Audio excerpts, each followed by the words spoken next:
আর অশক্তি হইয়া আর না পারে লড়িতে মুখে গাও হইয়া লোক মারিতে মারিতে সকলেরও ভাঙিয়া পুরিল আর আসিয়া গাজীর কাছে কহিতে আরে নাহি জানি কত লোক মটু করা যায় আর যত মারি তত বারে নাহি পারি আর আর তোমাকে মুখে গাও হইল আর অঙ্গ আর শক্তি নাহি বলে আর শুনিয়া সাহেব গাজী দুই আকমুখী আর মৃত্যু দেখে দে আনহ করি ধ্যান করে দেয় যেটা মৃত্যু একটা কূপ আছে ওইটাতে পানি ছিড়ে যায় আরে গাজী বলে বাঘ শূন্য সকলেতে আছে রাজারও বাড়িতে আর অমুক স্থানে কুম্ভ শূন্য সমাচার আর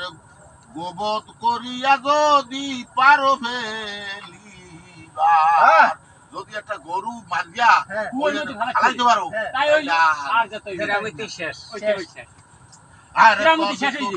রণ জয় হইয়া যাবে আর বাঁচিবার শক্তি যার কার নাহি হবে তবে বাঘ বেড়া ভাঙ্গা উঠি লাভ দিয়া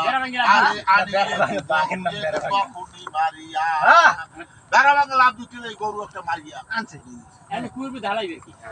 আর এক ধাক্কা এক চাকায়া মাংস তার লইয়া এক করি আর কুয়াতে ফেলিয়া সেই আসিলে কজুরি এক পরি দিয়ে একটা গোমাংস চাহা দিতেছে নিয়ে পরিতে কুয়া কেরামতি শেষ আর শত পরে বাঘ আর যত করিছিল একেবারে সবে সাজে সমরে চলিল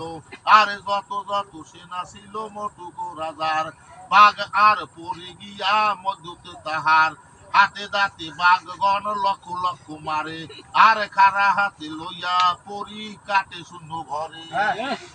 বাঘে মারতে আছে পরিরে কাটতে আছে আর কাটিয়া চলিল লোক হাজারো হাজার আর মানুষেরও রক্তে হইল বাঘেরও সাঁতার আর সাঁতারিয়া বাঘ গণ চারিদিকে ঘুরে জীবিত যাহারে পায় ঘরে গিয়া ঘরে 3 কোটি লোক ছিল মটুক রাজার আর 12 লক্ষ হাতি ঘোড়া ছিল বেসুমার আর পরিয়ার বাঘ সবে মারিয়া ফেলিল একটি জীবিত নাহি সেই দিন রহিল আর তবে তো মটুক রাজা সেই জল লইয়া আরে মরা সবের অঙ্গে পানি দিল ছিটাইয়া আর বলিয়া তব তো রাত্র জল ছিটাইল তবু তো নাহি রানী